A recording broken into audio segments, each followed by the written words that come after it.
Jueces 9.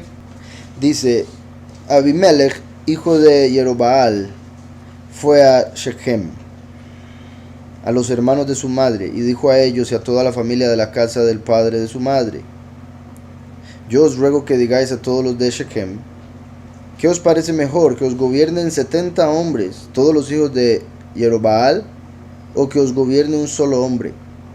Acordaos que yo soy hueso vuestro y carne vuestra. Entonces, ya empieza a ser aquí trama. Recuerdan que en el capítulo anterior, bueno, en sí, los capítulos anteriores de la historia de Gidón, a él lo llamaron Jerobaal, que Baal contienda con él. En el verso 32 de Jueces 6 dice: aquel día Gidón fue llamado Jerobaal, esto es, luche Baal contra él, por cuanto derribó su altar. Entonces Jerobaal llegó a ser el nombre de Gedeón, el que contiende con Baal, y por eso es que aquí lo mencionan así. Como sabemos, ¿verdad? Abimelech quiere decir mi padre es rey. Curiosamente era hijo de Jerobaal, y Jerobaal se había convertido, ¿verdad? Representa al rey. Entonces Abimelech quiere decir hijo del rey. Y si vemos los nombres ahí sería, bueno, Abimelech en realidad quiere decir mi padre es el rey. Mi padre es el rey. Entonces, aquel cuyo padre es el rey contiende contra el Señor por el hombro. Shechem es hombro, y eso se conecta con lo que dice Isaías, de que el principado sería puesto sobre su hombro. Entonces el hombro representa el principado, que ahorita está en manos del Señor, Baal, el poderoso de este mundo. Entonces aquel cuyo padre es Yahweh tiene que venir al mundo para contender contra el Señor y tomar el principado. Por otro lado, en el capítulo anterior se menciona lo de estos 70. Y tuvo Gidón 70 hijos que constituyeron su descendencia, porque tenía muchas mujeres. Entonces, era eso las que hablábamos ayer, que dijo: el padre dijo que me iba a multiplicar, ¿cómo podría hacer esto? Y multiplicó las mujeres. Entonces, de hecho, ¿verdad? También lo digo como chiste, porque ahí al tiempo él se perdió. Se podría hablar, ¿verdad?, similar a Shlomo, que multiplicó las mujeres y por el amor a esas mujeres lo llevaron al pecado, por complacer, digamos, la idolatría de algunas de ellas y cosas así. Y también por su lado vemos que él hizo un efod y lo empezaron a adorar y todo lo demás. Entonces, aquí en el 30 vemos y dice: tuvo Gidón 70 hijos que constituyeron su descendencia, porque tenía muchas mujeres. 70 hijos. Ahora después dice también su concubina. Entonces no tenía el nivel de esposa, tenía el nivel de concubina, similar a Agar, por ejemplo, de quien vino Ismael, que fue un hombre que hizo daño al pueblo. Entonces dice: también su concubina que estaba en Shechem le dio un hijo, al cual llamó Abimelech. Ahora, volviendo al capítulo en el que estamos, Abimelech, hijo de Jerobaal, fue a Shechem, a los hermanos de su madre, y dijo a ellos y a toda la familia de la casa del padre de su madre: yo os ruego que digáis a todos los de Shechem. Recuerden que en Shechem fue donde Shimón y Leví destruyeron toda la ciudad. Ahí también está muy conectado con Yosef.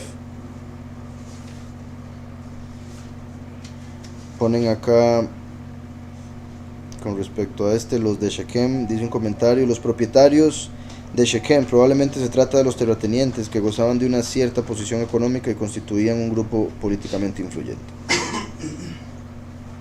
Entonces dice: ¿qué os parece mejor, que os gobiernen 70 hombres, todos los hijos de Jerobaal, o que os gobierne un solo hombre? El 70 representa a las naciones, como ahorita. Y vean qué curioso que lleguemos a leer esto ahorita. O sea, en el sentido de que hace rato no tocábamos Jueces. las 70 naciones son representadas por estos 70 hombres. Como ahorita el mundo está gobernado de manera independiente, cada país, bueno, se supone, ya no tanto, por bueno, a lo que estamos llegando con el nuevo orden mundial, que es esto que está siendo representado aquí. Ahorita las naciones son soberanas, ¿verdad? Y pueden hacer lo que quieran, se supone. Pero se está armando un nuevo orden mundial, como diciendo, ¿qué prefieren? ¿Que haya tantas leyes diferentes en cada nación o que hagamos unas leyes para todas las naciones? ¿No sería mejor que todos nos gobernemos por uno? Y ese uno va a ser la bestia. Como ahorita, como diciéndoles, ¿qué prefieren? ¿Tener un montón de líderes o solo uno? Más fácil con uno. Entonces matemos a todos los demás, ¿verdad? Y de ahí viene lo que se va a dar con la guerra, la tercera guerra mundial y las primeras plagas. Sí, como representando, que en ese caso se refiere lo de Yashar, a cómo las naciones huirán de su presencia en sí. Como dice la escritura también, ¿quién puede estar delante de él? Y los egipcios no pudieron, solo los dos que eran hermanos hebreos. Entonces dice, ¿qué os parece mejor, que os gobiernen 70 hombres o todos los hijos de Jerobaal? Perdón, 70 hombres, todos los hijos de Jerobaal, o que os gobierne un solo hombre. Acordaos que yo soy hueso vuestro y carne vuestra. Hablaron por él los hermanos de su madre a todos los de Shechem todas estas palabras, y el corazón de ellos se inclinó a favor de Abimelech, porque decían, nuestro hermano es. Además, ¿verdad? También, bueno, con eso del nuevo orden mundial, comúnmente, por ejemplo, los que tienen ahorita control del mundo, conocidos como Illuminati, son 13 familias, que son hermanas entre ellas, y por ende se ayudan. De ahí viene la argolla más argolla, lo que existe en la historia del mundo.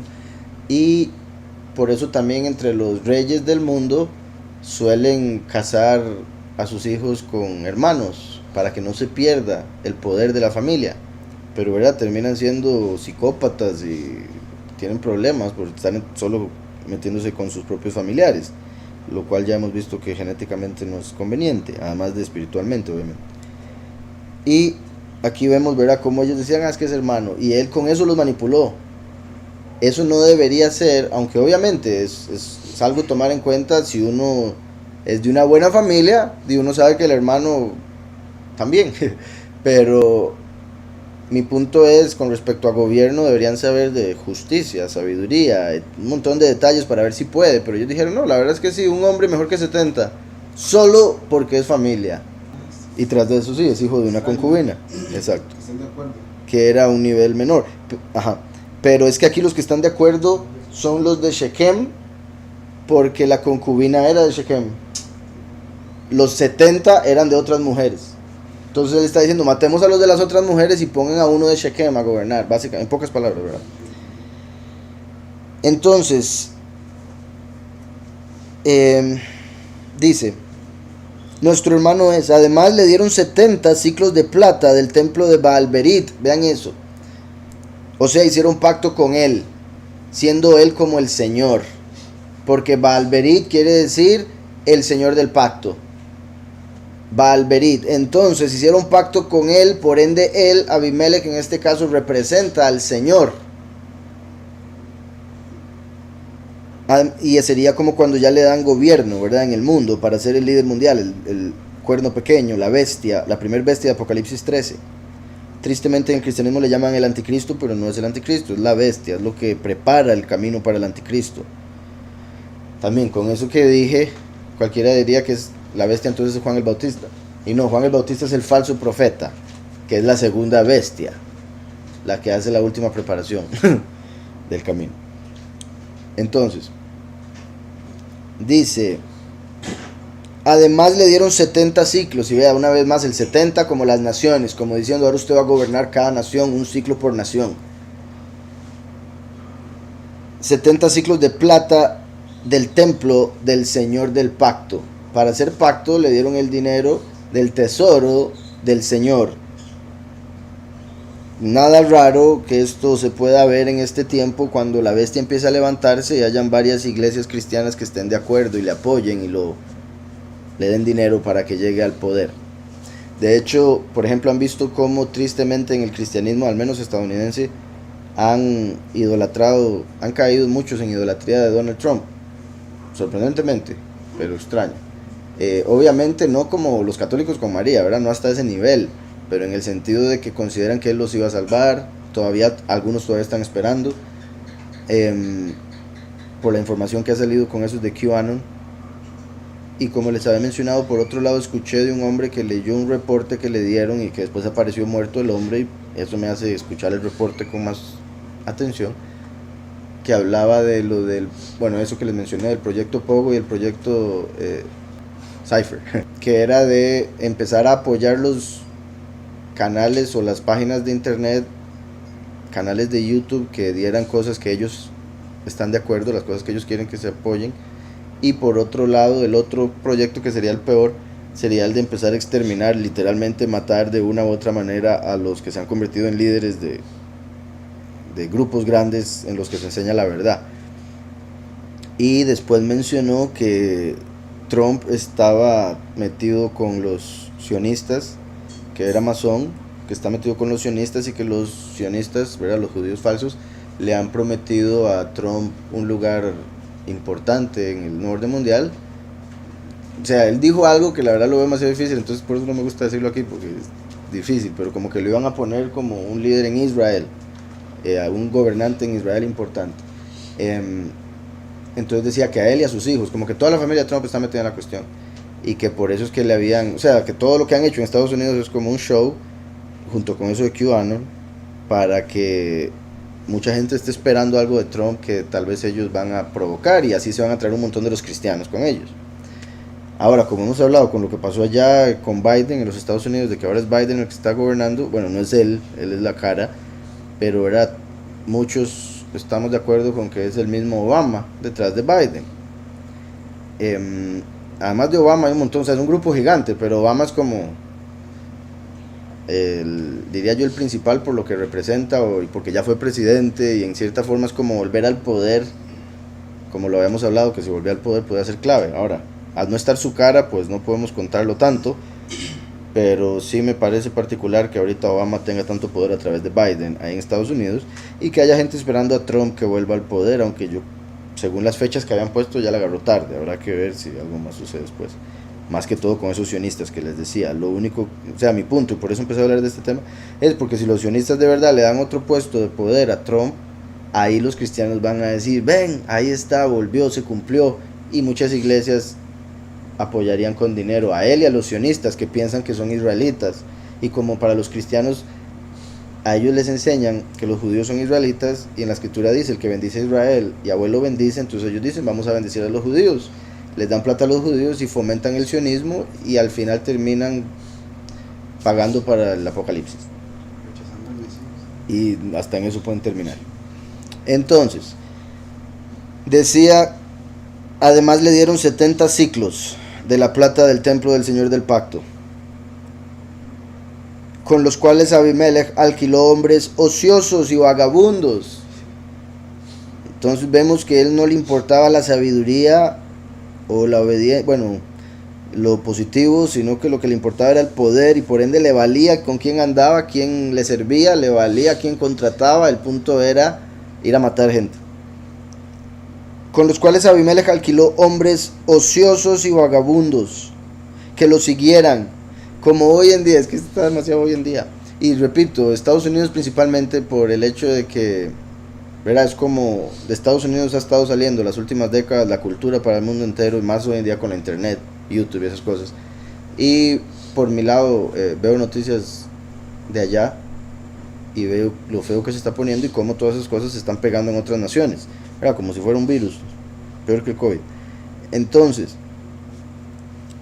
dice ociosos y vagabundos, como estos, como George Soros, por ejemplo, han escuchado de él, que él paga mucho para las protestas. ¿Y a quién contrata? ¿A quién le da plata? A gente que no está haciendo nada. No está haciendo nada. Tome plata para ir ahí al Capitolio a hacer un desastre. Tome plata para ir aquí y allá a hacer otro desastre. porque están ociosos, vagabundos, entonces no quieren trabajar, no tienen nada que hacer, porque ni siquiera tienen, o sea, a veces ni hobbies, a veces no tienen, o sea, nada por la vida, o sea, porque hay gente, digamos, artistas que los llaman vagabundos porque no están en una empresa haciendo cosas, pero están haciendo su arte. Simplemente para otras personas es un vagabundo porque no está produciendo alguna, no sé, alguna tontera o algún dinero. Pero hay gente como esta que no quiere hacer nada.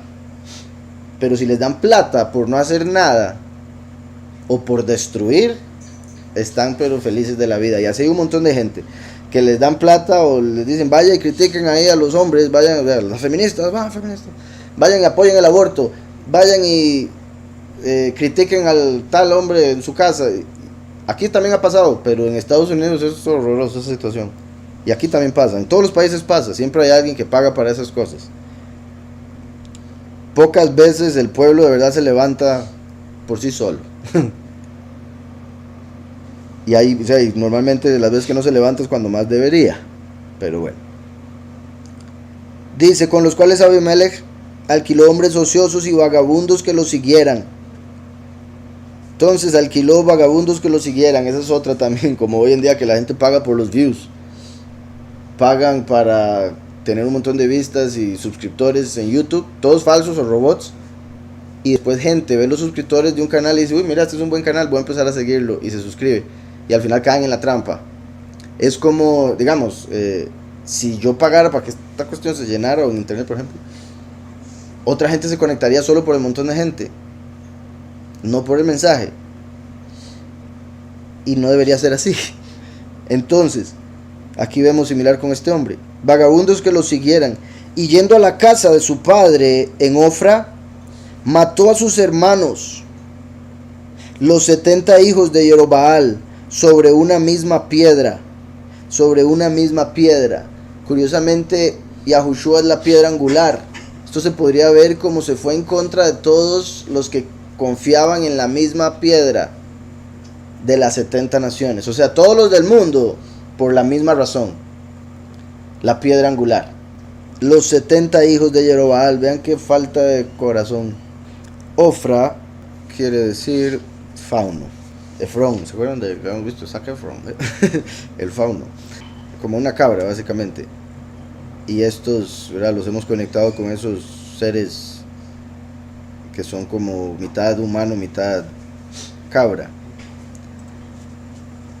Entonces dice, y yendo a la casa de su padre en Ofra, curiosamente, mató a sus hermanos, los 70 hijos de Jerobaal, sobre una misma piedra.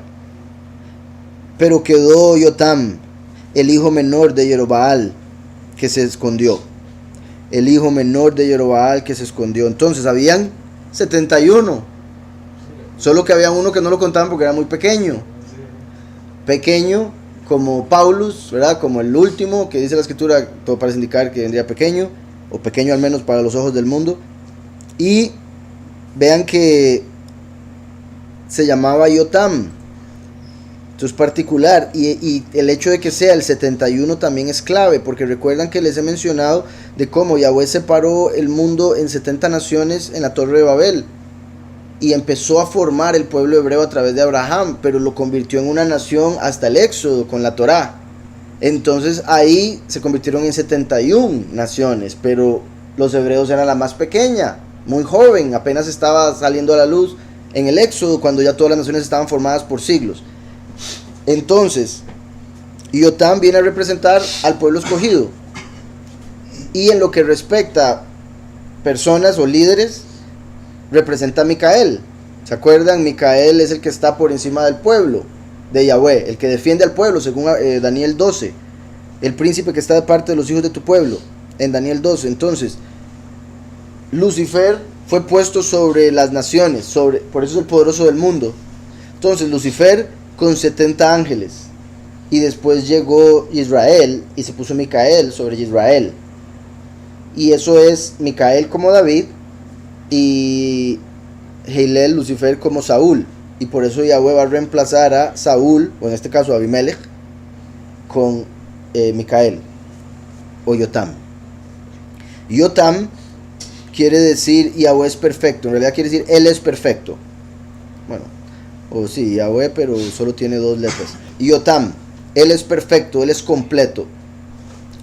Entonces se puede ver como el último, el que viene a completar el plan de Yahweh, a perfeccionar en el sentido de que hace lo que falta. Porque recuerden que perfecto en hebreo es lo mismo que completo. Como cuando uno compra algo, está nuevo, está perfecto.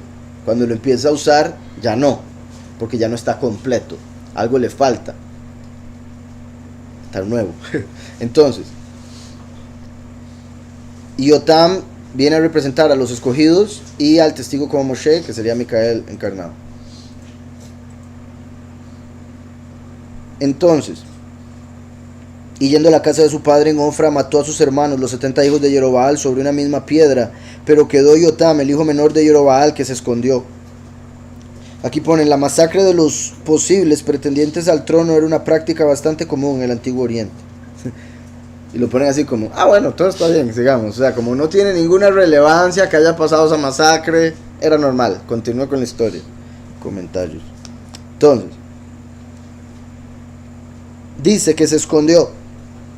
Curiosamente, como Moshe, que estuvo 10 años en la cárcel, escondido antes de ir a sacar al pueblo. Como Yosef, que estuvo escondido, no adrede, ¿verdad? En cárcel también 12 años antes de salir al poder. Entonces se juntaron todos los de Shechem con toda la casa de Milo. O Milo, sería así es de inglés. Casa de Milo, dice, como es probable, esta expresión significa casa del terraplén. El sitio designado con este nombre podría ser el terraplén donde se levantaba la fortaleza que en el verso 46 recibe el nombre de Torre de Shechem, Migdal Shechem. Entonces era Beit Milo. Además de terraplén, Milo, sí, un monte, una rampa, o terraplén sería como en español decimos. Beit Milo, la casa del terraplén. Milo se puede conectar con la palabra que se refiere a llenar o algo que está lleno. Entonces, la casa que está llena, como digamos, como un monte está lleno de tierra, ¿verdad? Punto. Y fueron y proclamaron rey a Abimelech cerca de la llanura del pilar que estaba en Shechem. Entonces se juntaron todos los de Shechem con toda la casa de Milo. Entonces se juntaron todos los del hombro, que sería como los príncipes, los que tenían autoridad del mundo, ¿verdad? Me refiero a lo que representaría. Con toda la casa del terraplén, que sería también como de la tierra, con todos los de la tierra, y fueron y proclamaron rey a Abimelech, aquel cuyo padre es el rey, y en este caso sería por ejemplo el rey del mundo, y por ende su hijo sería negativo. Dice, cerca de la llanura del pilar que estaba en Shechem. Cuando se lo dijeron a Yotam, este subió a la cumbre del monte Gerizim. Cuando se lo dijeron a Yotam, este subió a la cumbre del monte Gerizim y alzando su voz clamó. Vean, esto es particular, Gerizim, ¿se acuerdan que desde que compré la samaritana? Hay que ponerle atención a Gerizim, porque recuerdan que a Yahushua la samaritana le preguntó dónde debemos ir a adorar, a Jerusalén o a Gerizim, porque los suyos, los Yahudim, dicen que en Jerusalén, pero los samaritanos dicen que en Gerizim. Y cuando compré la samaritana, me di cuenta, ¿verdad?, leyendo todas las cuestiones de los problemas de traducción, que los samaritanos solo creían en la Torá, los primeros 5 libros de la escritura, y ahí hay una diferencia con respecto a el lugar que Yahweh escogería. Cuando la escritura dice el lugar que Yahweh escogería, se refiere a Jerusalén, porque después en los escritos David está en Jerusalén y decide construir el templo ahí, etcétera, etcétera. Pero como los samaritanos no aceptan los escritos, o sea, salmos y otros escritos similares, proverbios y demás, entonces solo la Torá, entonces ellos más bien tienen escrito en la Torá el lugar que Yahweh escogió, y se refiere a Gerizim, porque hubo un tiempo donde Yahweh utilizó Gerizim para bendición cuando se dio el éxodo. Entonces los samaritanos quedaron con el Gerizim como el monte que Yahweh escogió, no Jerusalén. Y eso es particular porque aquí vemos entonces que se subió a la cumbre del monte Gerizim, que repito, se conecta con bendición, es otro Jerusalén, por decirlo así. Era un lugar clave de adoración para los samaritanos. Los samaritanos eran israelitas de las 10 tribus, mezclados con algunas naciones, unos, no todos. Entonces, cuando se lo dijeron a Yotam, el que completa, o no, a quien Yahweh perfecciona, que sería la traducción, a quien Yahweh perfecciona, a quien Yahweh completa, o a través de quien Yahweh va a perfeccionar al mundo, a los 144,000 y el plan, el tiempo, etc. Y también el hecho de que quiere decir a quien Yahweh perfecciona es clave porque Yahushua vino perfecto, sin pecado, y no cometió pecado. El último viene como hijo pródigo, por ende viene incompleto. A través de Yahushua, Yahweh lo perfecciona, lo completa, lo que le faltaba, Yahweh se lo da a través de su Ruach. Entonces, cuando se lo dijeron a Yotam, subió a la cumbre del monte Gerizim y alzando su voz clamó. Antes de decir lo que clamó, vean cómo ellos estaban en un monte, Milo, y como de tierra, una montaña de pura tierra, terraplén, que sería como los del mundo, los tierrosos, los del mundo aceptando a la bestia, el líder mundial, como gobernante. Y cuando se lo informan al que le pertenece ahora el gobierno, porque al haber matado a los 70, ahora le toca a él, a Yotam. Entonces Yotam se levanta en Gerizim, que es similar a cuando Yahweh dijo, pondréis las maldiciones en Ebal y las bendiciones en Gerizim. Como aquí venía la maldición para el mundo, pero en este caso Milo, y se está levantando en Gerizim, Yotam, para hacer una declaración en contra de todos los que aceptaron a su medio hermano, Abimelech. Dice, oídme, hombres de Shechem, y así también os oiga Elohim. Fueron una vez los árboles a elegirse un rey. Él empieza a hablar en parábolas, como Yahushua. Y todo el mundo, aunque en realidad lo hizo claro, la parábola, o sea, la hizo a medias. Dice, fueron una vez los árboles a elegirse un rey. Era con solo eso ya todo el mundo dijo, está hablando a nosotros somos árboles. Nunca hemos visto árboles eligiendo un rey. Entonces, curioso también como vemos en Apocalipsis que los escogidos son árboles, son representados por los árboles. En la escritura se nos dice que, bueno, en general los hombres son representados por árboles. Es en Apocalipsis donde ya se separan árboles, tierra y mar. Pero a través de la escritura los hombres son árboles. Unos dan fruto bueno, otros dan fruto malo. Por sus frutos lo conoceréis. Otros ni siquiera dan fruto, solo sirven de madera para el fuego. Entonces, 3 tipos de personas, en este caso, como 3 tipos de árboles. Aquí él está diciendo que estas personas son como árboles. Fueron una vez los árboles a elegirse un rey, y dijeron al olivo, reina sobre nosotros. Que eso sería, el olivo, ¿verdad? Representa a los sacerdotes que son ungidos con el aceite. Del olivo viene el aceite tanto para unción como para encender las lámparas, que representa la Ruach. Entonces aquellos que están ungidos con la Ruach. Y dijeron al olivo, reina sobre nosotros. Pero el olivo respondió, he de dejar mi aceite con el cual se honra a Elohim y a los hombres para reinar sobre los hombres. Recuerdan que los 3 árboles que va a utilizar son claves para Israel, y en sí se pueden intercambiar con las personas que voy a mencionar.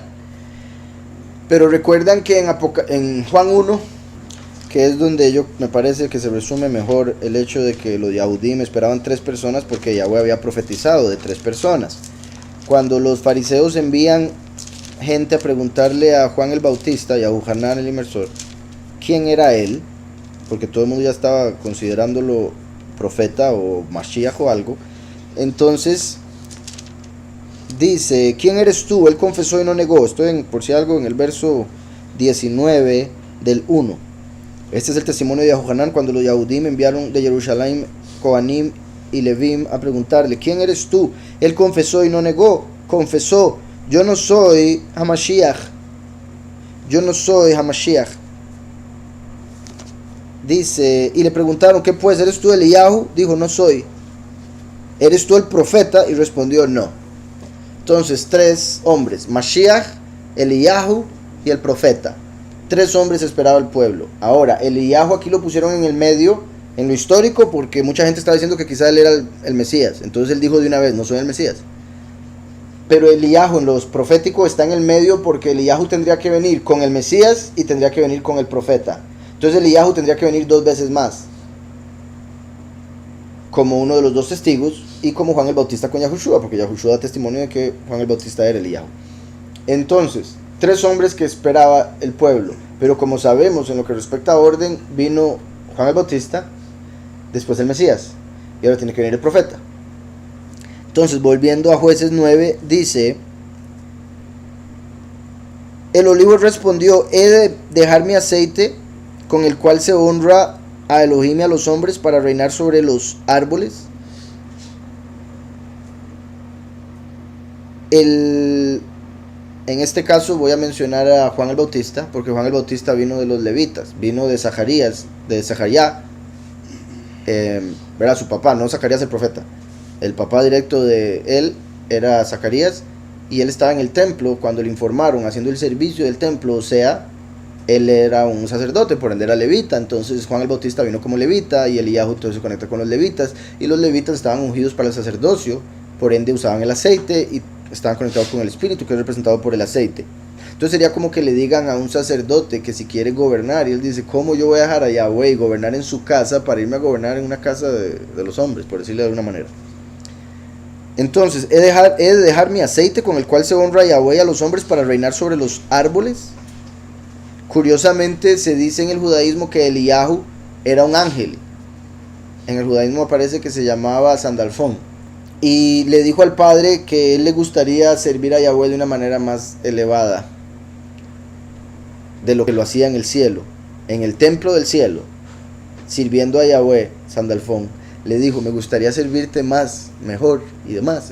Entonces Yahweh le dijo: ok, te voy a mandar a la tierra como hombre y vas a ser sacerdote.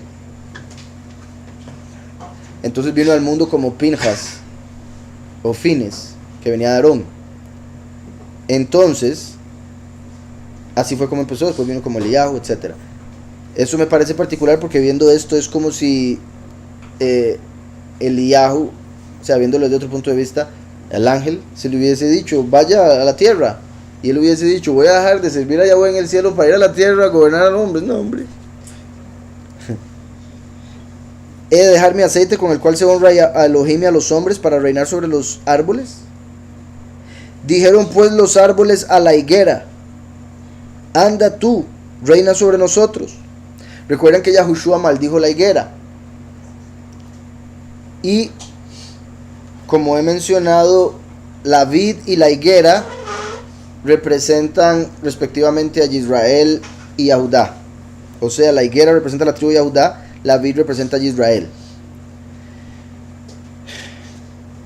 En lo que respecta a los 2 árboles principales del jardín del Edén, el de la vida sería la vid, de la vida, la vid, porque de ahí sale el vino, que es como la sangre.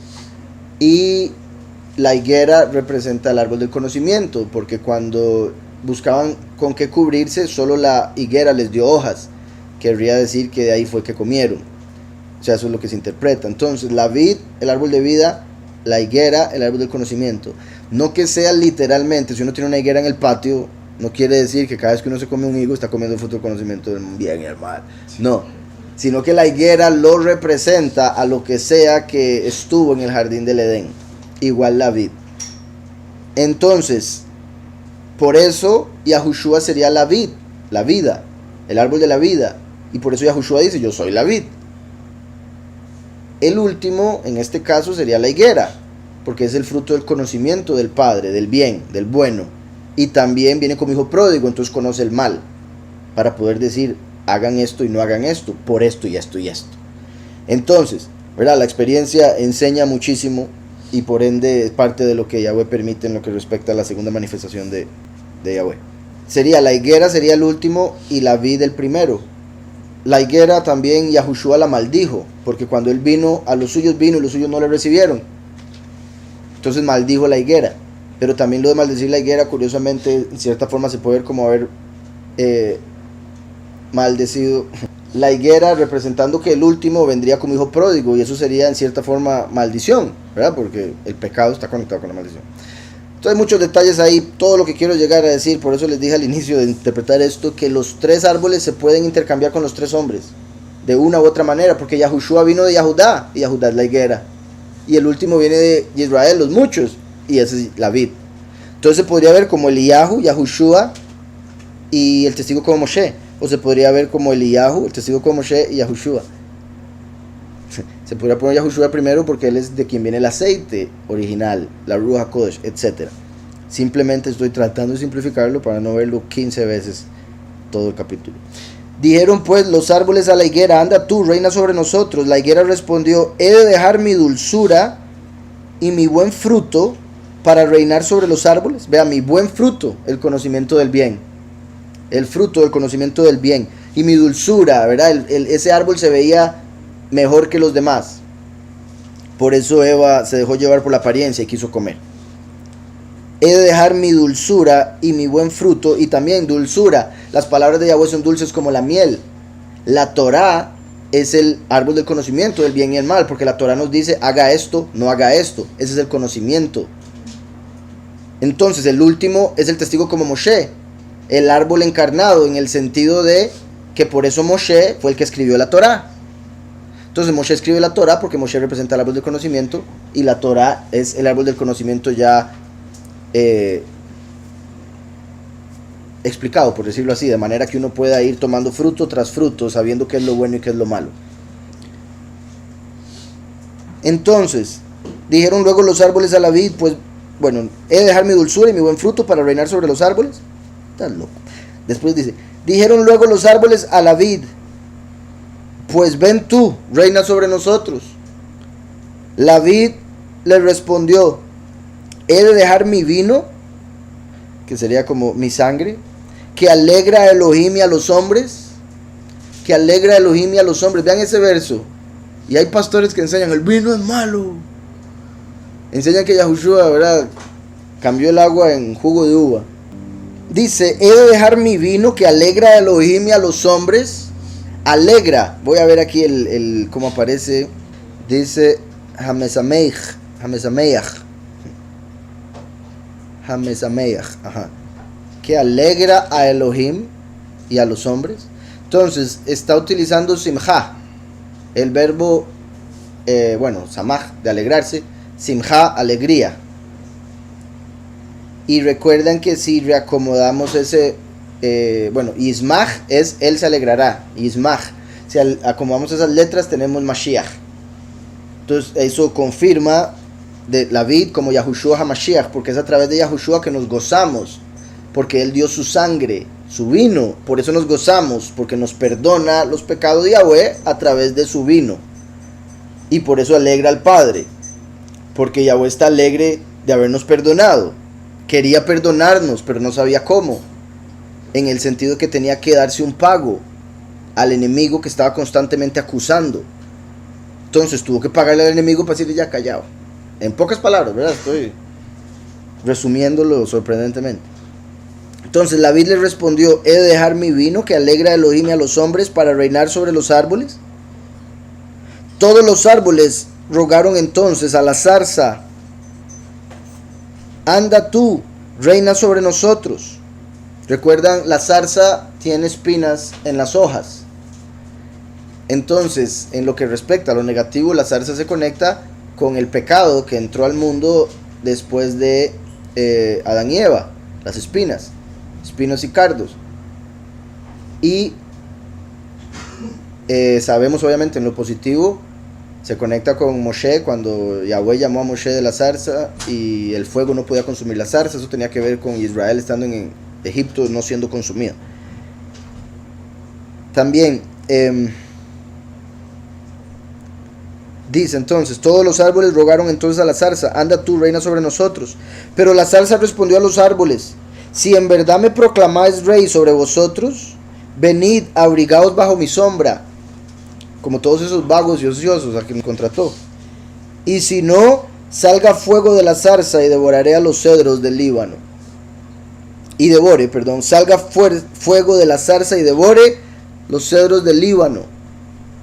El Líbano, que ha estado en acción en estos tiempos finales, ¿verdad? Y hace poco también, ¿verdad? Había explotado y demás. Devore a los cedros del Líbano, que se podría ver entonces como una conexión de que habría fuego en el Líbano para el tiempo cuando pongan a gobernar a la bestia. Obviamente alrededor, no necesariamente el mismo día, pero mi punto es que esto se puede ver profético. Abrigaos bajo mi sombra, y si no, salga fuego de la zarza y devore los cedros del Líbano.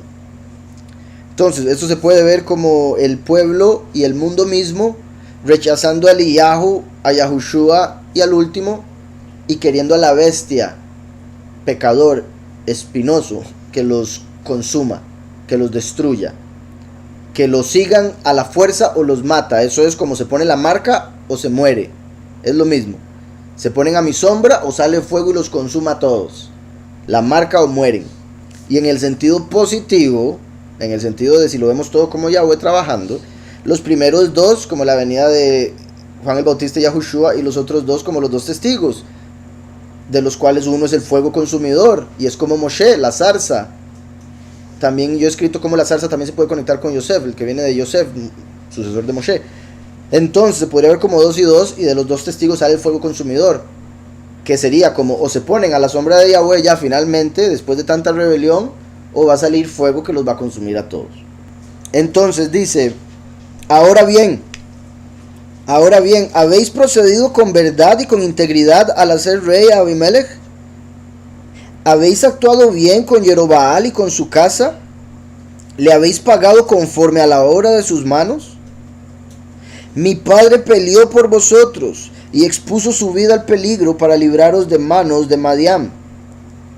Y vosotros os habéis levantado hoy contra la casa de mi padre y habéis matado a sus 70 hijos sobre una misma piedra. Y habéis puesto por rey sobre los de Shiquem a Abimelech, hijo de su criada. ¿Verdad? Y lo pone así como dando a entender, no merecía ser el rey. Es el hijo de una concubina, no de una esposa. Debido a que es vuestro hermano, por pura argolla. Lo hicieron porque era familia suya, no porque él fuese sabio o porque fuese merecedor del puesto.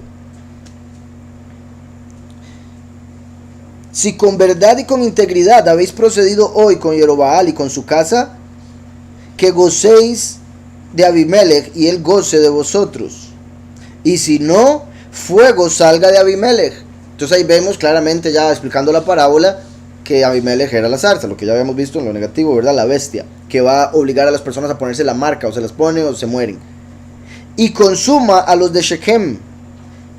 Y, o sea, entonces vemos aquí haciendo una profecía a Yotam de que van a ser consumidos los de Shechem por culpa de Abimelech.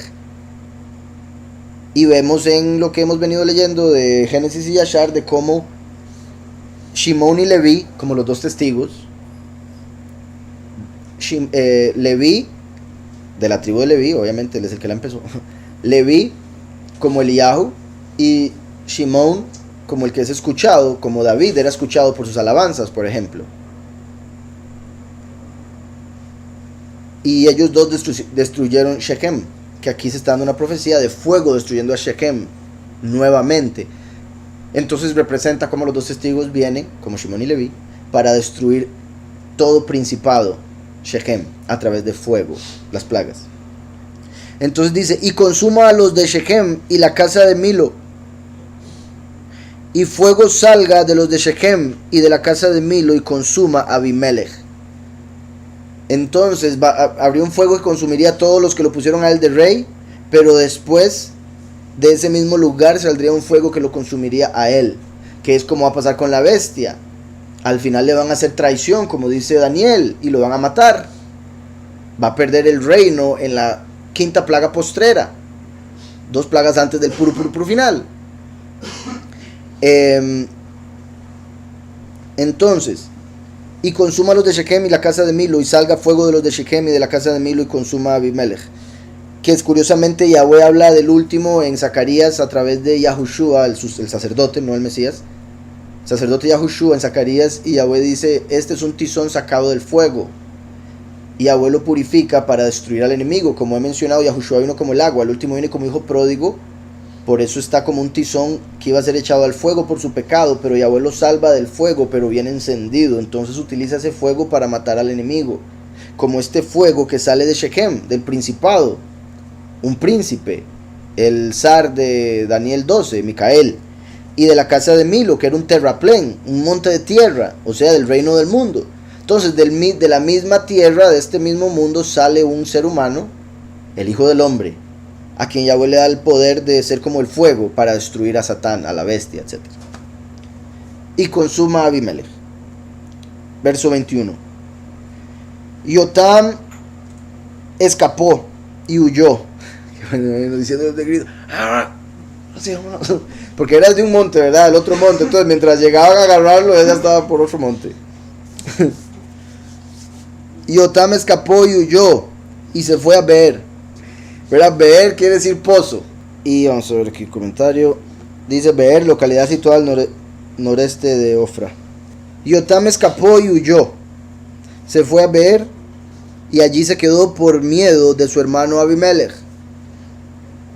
Después que Abimelech hubo dominado sobre Israel 3 años, ¿verdad que la bestia va a gobernar 42 meses?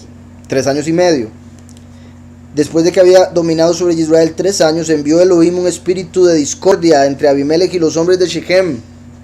Igual con la bestia, lo vemos en el libro de Daniel, con el cuerno pequeño.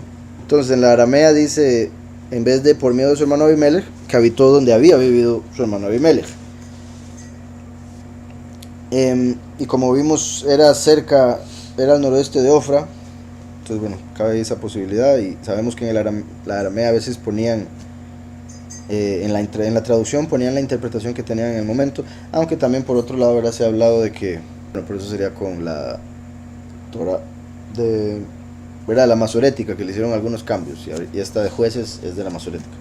Después que Abimelech hubo dominado sobre Israel 3 años, envió Elohim un espíritu de discordia entre Abimelech y los hombres de Shechem. Y los de Shechem se rebelaron contra Abimelech. Se empezó a dar la profecía. Las palabras de Yotam terminaron siendo proféticas y Yahweh las respaldó en sí. Y empezó a traer discordia, que es lo que va a suceder también, repito, con la bestia. Él va a estar en un lugar en guerra y va a escuchar de rebelión en su tierra y se va a devolver, y cuando va para allá lo atacan y ahí pierde, según Daniel. Se rebelaron contra Abimelech para que la violencia hecha a los 70 hijos de Jeroboam y su sangre recayera sobre su hermano Abimelech, que los mató, y sobre los hombres de Shechem, que lo ayudaron a matar a sus hermanos.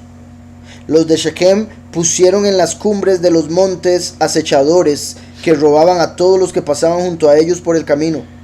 Puro Sodoma y Gomorra. Esto lo hacía Sodoma y Gomorra. Y Yahushua nos dice, la venida del Hijo del Hombre será como los días de Lot en Sodoma y Gomorra. Aquí vemos una similitud con el tiempo final. De esto se dio aviso a Abimelech. Pero robando. Sí, ellos como las aves, como los ángeles de Satán, que se roban la semilla que cae en el camino. Los de Shechem pusieron en las cumbres de los montes acechadores que robaban a todos los que pasaban junto a ellos por el camino. Ya que lo menciona, la conexión con esa parábola, es curioso que los ángeles, como esas aves, están en guerra contra nosotros, ¿verdad? No estamos en guerra contra carne y sangre, sino contra principados, potestades, en las alturas. Son ángeles que quieren robarse el alma, quieren robarse la verdad. Entonces, cuando uno está llegando a la verdad, llegan pensamientos de duda, llega el enemigo, llegan supuestos amigos a burlarse, a criticar, para tratar de que uno se salga de aquello que Yahweh le está llamando. Como aquí los de Shechem pusieron en las cumbres, en los montes, acechadores que robaban a todos los que pasaban junto a ellos por el camino. Como el enemigo que trata de robarse aquello que Yahweh nos da. De esto se dio aviso a Abimelech. Un día, Gaal, hijo de Ebed, pasó con sus hermanos por Shechem, y los de Shechem pusieron en él su confianza. Vamos a ver, Gaal y Ebed. Sí, Ebed de siervo. Sí, y Gaal quiere decir ya sea detestado o alguien que detesta todo lo que sea. Bueno, imagínate, todavía más, ¿verdad? Abominación, menosprecio. Entonces, se puede ver como aquello a quien Yahweh abomina o menosprecia, como la abominación desoladora, podría ser. Vamos a ver qué sigue en la historia. Dice, y vinieron Gaal, hijo de Ebed, aquí sí, según esto es Gaal ben Ebed. Se podría ver como Gaal, hijo del siervo, o el abominable, o el odioso, hijo del siervo. Dice: un día Gaal, hijo de Ebed, pasó con sus hermanos por Shechem, y los de Shechem pusieron en él su confianza. O sea, por el hecho de que es una palabra, o sea, que tiene un significado específico, siervo o esclavo. Entonces, se podría ver como Gaal, el hijo de un esclavo. Gaal, el hijo de un esclavo. Lo cual, bueno, las dos llevan a lo mismo que voy a mencionar en un momento. Dice: Gaal, hijo de un esclavo, o Gaal, hijo de Ebed, pasó con sus hermanos por Shechem, y los de Shechem, que tiene sentido que fuese esclavo, porque al decir hijo de Ebed, tendríamos que saber cuál Ebed, dónde está en la historia. Entonces, el que no sepamos de Ebed, y no hay un comentario que diga Ebed, el hijo de este y del otro, puede indicar que esa traducción sea la más adecuada. Un día Gaal, hijo de un esclavo, pasó con sus hermanos por Shechem, y los de Shechem pusieron en él su confianza. Salieron al campo, recogieron y pisaron la uva, e hicieron fiesta. Entraron en el templo de sus Elohim, y comiendo y bebiendo maldijeron a Abimelech.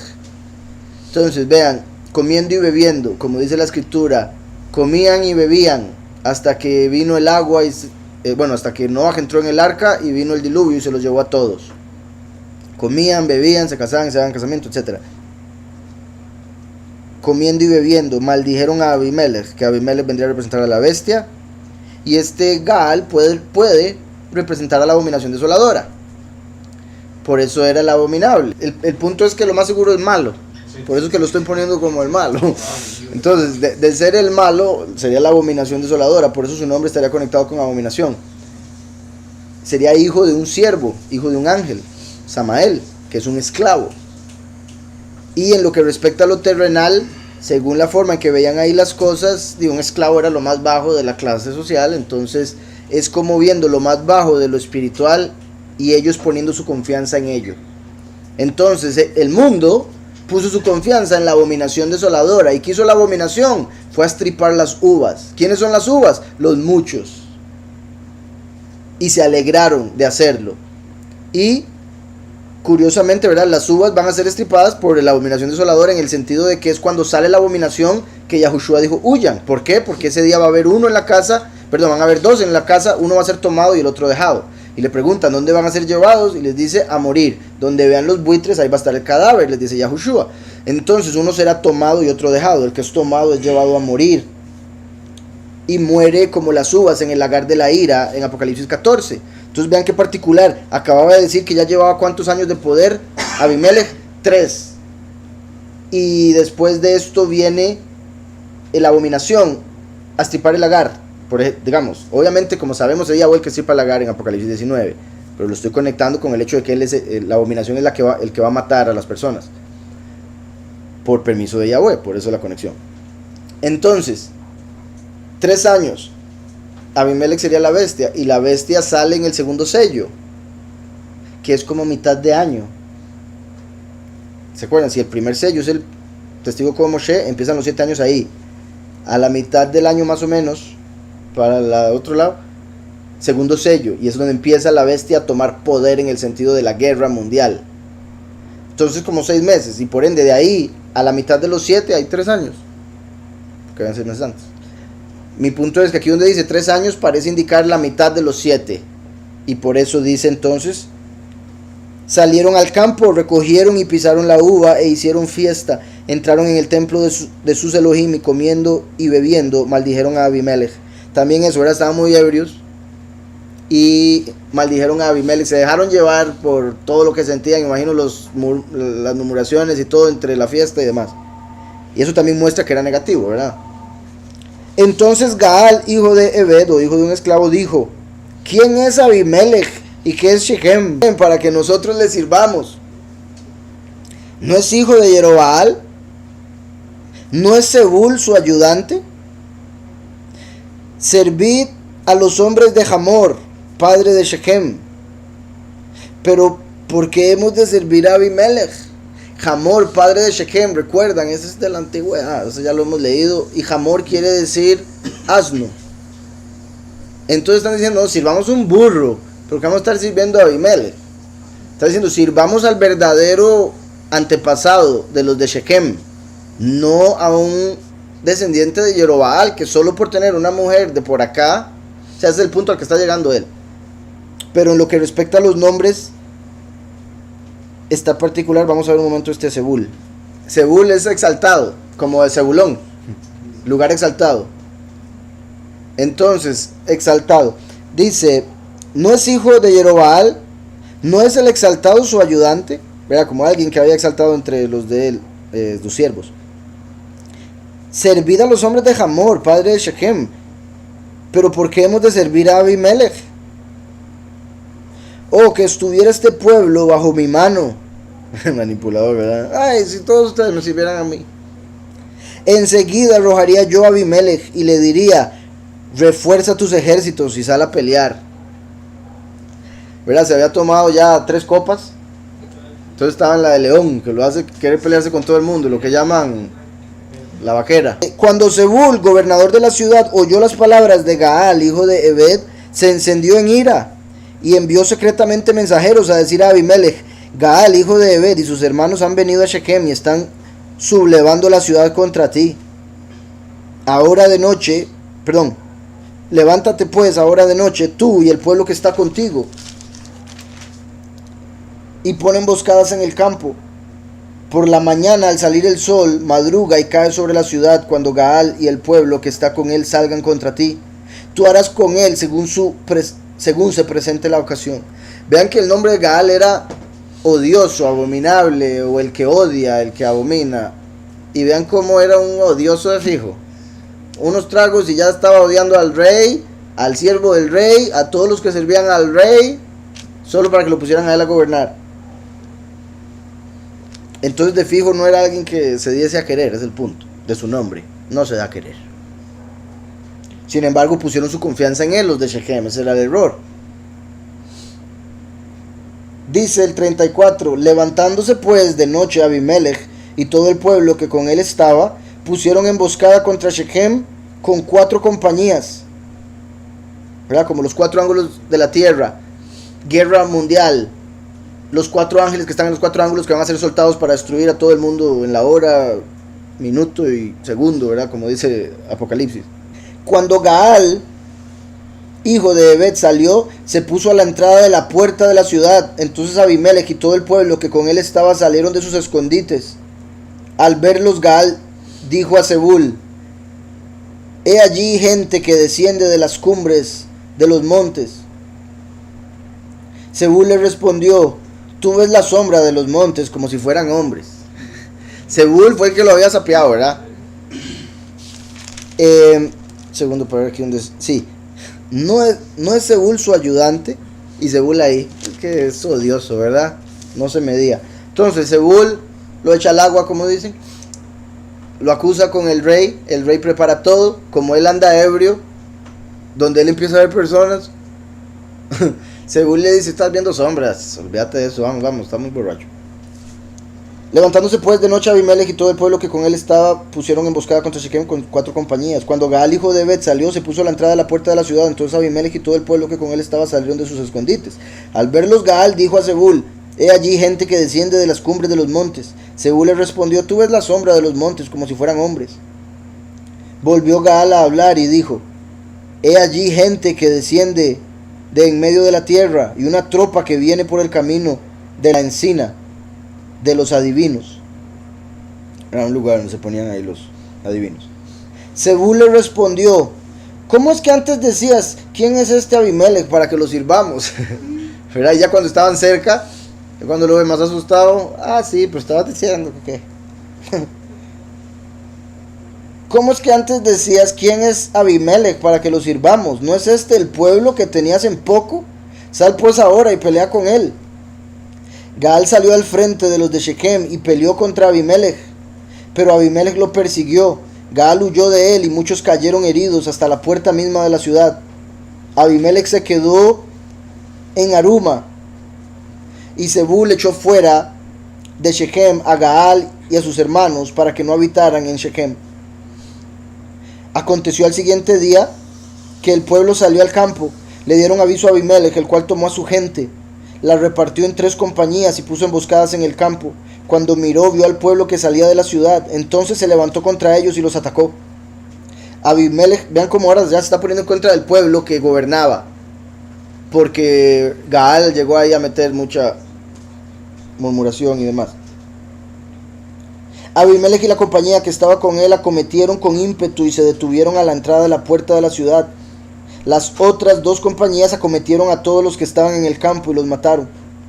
Abimelech peleó contra la ciudad todo aquel día, la tomó y mató al pueblo que en ella estaba. Destruyó la ciudad y la sembró de sal. Entonces, después de destruirla, hasta le puso sal para que nada volviera a salir. Dice, cuando oyeron esto, todos los que estaban en la torre de Shechem se metieron a la fortaleza del templo del poderoso Berit. Qué curioso que diga el poderoso, sería el poderoso del pacto. Bueno, qué curioso que lo diga así, ¿cómo dice en hebreo? En la casa del poderoso del pacto. Beit el Berit. Recuerda que era Baal Berit, ¿verdad? Por si algo, era el señor del pacto. Pero curioso que aquí diga el Berit como el poderoso del pacto. Avisaron a Abimelech que estaban reunidos los hombres de la torre de Shechem, y subió junto con toda la gente que estaba con él al monte Salmón. Tomó un hacha en la mano, cortó una rama de los árboles y levantándola se la puso sobre sus hombros, diciéndole al pueblo que estaba con él: lo que me habéis visto hacer, apresuraos, hacedlo como yo. Todo el pueblo cortó también cada uno su rama y siguieron a Abimelech. Pusieron las ramas junto a la fortaleza del templo y le prendieron fuego con ellas. Vean cómo se cumplió literalmente, que saldría fuego de Abimelech, de la higuera, de la zarza, y los consumiría. Tomó un hacha en la mano. Entonces, lo que me habéis visto hacer, apresurados, hacerlo como yo. Todo el pueblo cortó también cada uno su rama y siguieron a Abimelech. También me parece particular, cortaron ramas, como en Sucot. Y recuerden que es en Sucot donde se da la huida, ¿verdad? La cosecha. Pusieron las ramas junto a la fortaleza del templo y le prendieron fuego con ellas, de modo que todos los de la torre de Shechem murieron, unos 1000 entre hombres y mujeres, como al inicio del milenio. 1000 personas, porque todo esto en lo que respecta a la profecía representa para el inicio de los 1000 años. Después Abimelech marchó sobre Tebes. Vamos un momento que quería ver aquí otro nombre, ¿verdad? Que no mencioné. Salmón. Quiere decir, este era el monte. Sí, el monte Salmón. Quiere decir sombrío. Porque sí, viene de sombra. Entonces, el monte de sombras o de sombrío. Si es que sombrío suena pero se refiere que está oscuro, hay sombra. Como, ¿verdad? Por ejemplo, como saben, Betzalel es el que está bajo la sombra del poderoso. Salmón es de ese mismo de sombra. Como también Sila, la esposa de Lemech, que era lo más seguro negra, porque era oscura. Eso es Salmón, el monte sombrío. Y subió junto con toda la gente que estaba con él al monte sombrío. Tomó un hacha en la mano, cortó una rama de los árboles, ¿verdad? Como para traer oscuridad a los de Shechem. Entonces dice, después más adelante, 50, te ves. Lo ponen, le dan un par de traducciones. Uno, brillo o brillante, visible. Por eso tal vez lo de brillante, como el brillo hace que algo se vuelva visible, ¿verdad? Llame la atención, es algo que llama la atención. Entonces, después Abimelech marchó sobre la parte visible. Vean qué particular, porque andaba en lo sombrío, ahora está en lo visible. En lo sombrío tomó, como en la oscuridad, sin que lo vieran, tomó aquello que iba a destruir a la humanidad, en ese caso los de Shechem. Pero ahora está marchando por un lugar visible, ahora quiere ser visto. Después Abimelech marchó sobre Tebes, le puso sitio y tomó la ciudad. En medio de Tebes había una torre fortificada, a la cual se retiraron todos los hombres, las mujeres y todos los soberanos de la ciudad. Cerraron tras sí las puertas y se subieron al techo de la torre. Llegó Abimelech a la torre y la atacó. pero cuando se acercó, oigan esto, pero cuando se acercó a la puerta para prenderle fuego, una mujer dejó caer un pedazo de rueda de molino sobre la cabeza de Abimelech y le rompió el cráneo. Esto es el tiempo nuestro, ¿verdad? Ahora usted ve una película y tiene que ser la mujer la heroína. Aquí vemos una mujer de heroína. A lo que me refiero es, que era el primer chiste, pero en lo que tiene que ver aquí es que para ese tiempo no había cosa más humillante para un hombre guerrero y rey que lo matar a una mujer. Pues era lo peor de lo peor. Todavía lo es, solo que la igualdad hace que ya no puedan decir eso. Entonces, verá, la igualdad del mundo, porque no es igualdad. Aquí vemos el juicio de Yahweh tan grande en contra de Abimelech que hizo que una mujer lo matara. Repito, por eso es que hay otra ocasión donde un hombre que una mujer lo hirió, le pidió a otro hombre que lo matara para que no se dijera que lo mató una mujer. Entonces, máteme rápido para que digan que me mató un hombre. Entonces, aquí vemos que tiró una rueda de molino. Esto es particular por varias razones. ¿Se acuerdan que cuando Sansón lo atraparon, lo pusieron a mover la rueda de molino? Entonces, Sansón está conectado con la rueda de molino. Sansón está conectado con el fin de los tiempos, el último.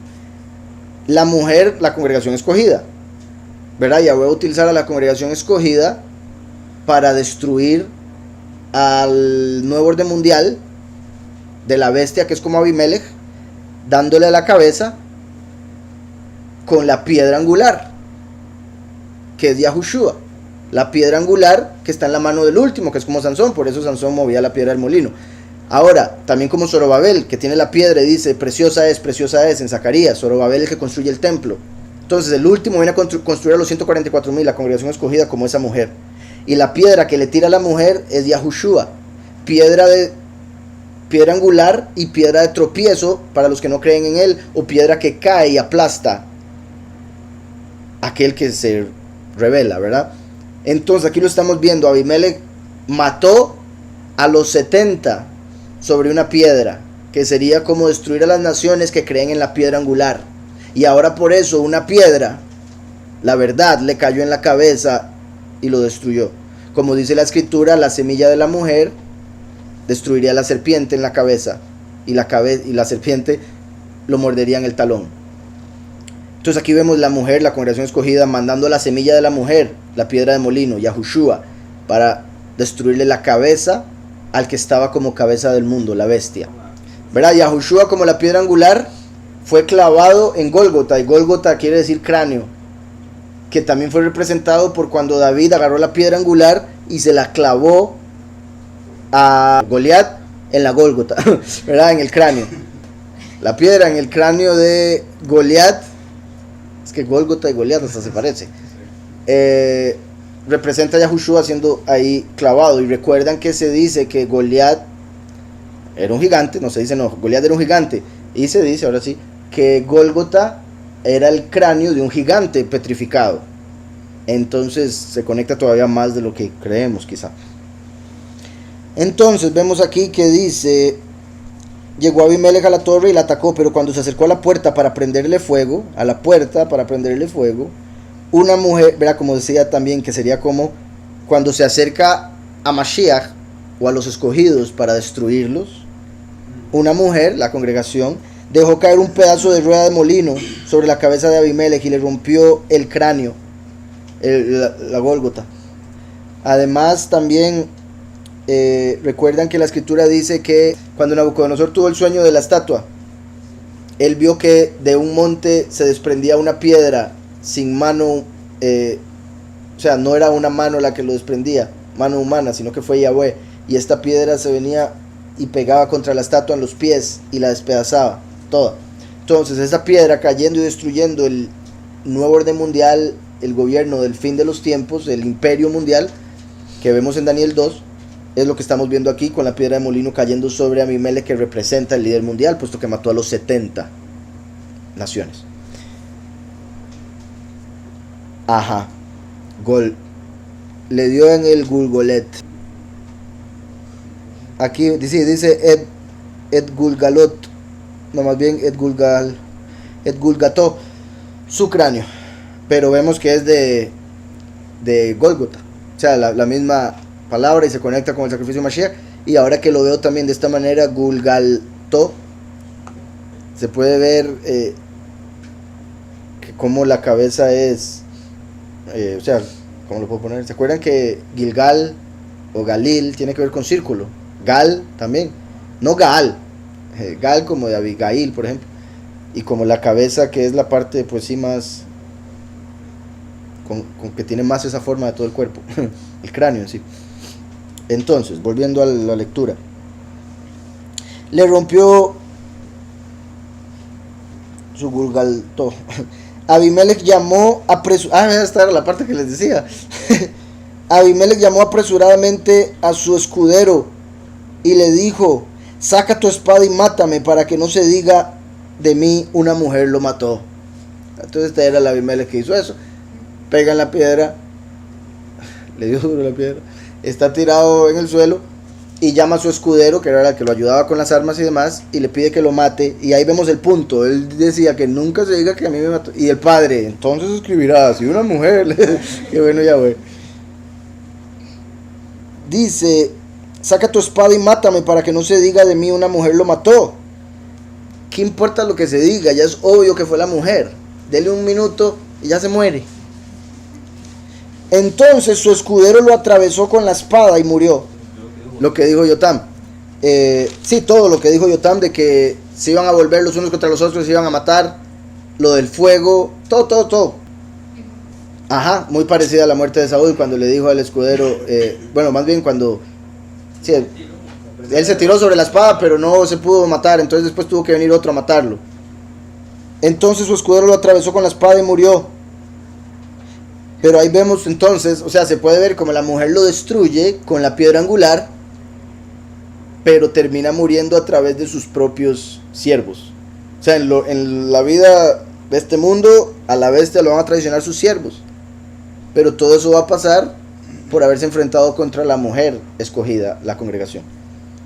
Cuando los israelitas vieron muerto a Abimelech, se fueron cada uno a su casa. Así pagó Elohim a Abimelech el mal que había hecho contra su padre al matar a sus 70 hermanos. Y todo el mal de los hombres de Shechem lo hizo Elohim volver sobre sus cabezas, y se cumplió en ellos la maldición de Yotam, hijo de Jerobaal. Estamos. Ahí termina el capítulo y podemos ver entonces que todo representa básicamente el cuerno pequeño levantándose y después siendo destruido por sus propios siervos. Ahí lo de Gaal, como se mantuvo tan concentrado ahí, pues el nombre se prestaba para lo de la abominación desoladora, pero como sabemos, la abominación desoladora sí va a lograr desolar la tierra entera y después él mismo va a ser echado en el lago de fuego. Bueno, primero en el infierno, después en el lago de fuego.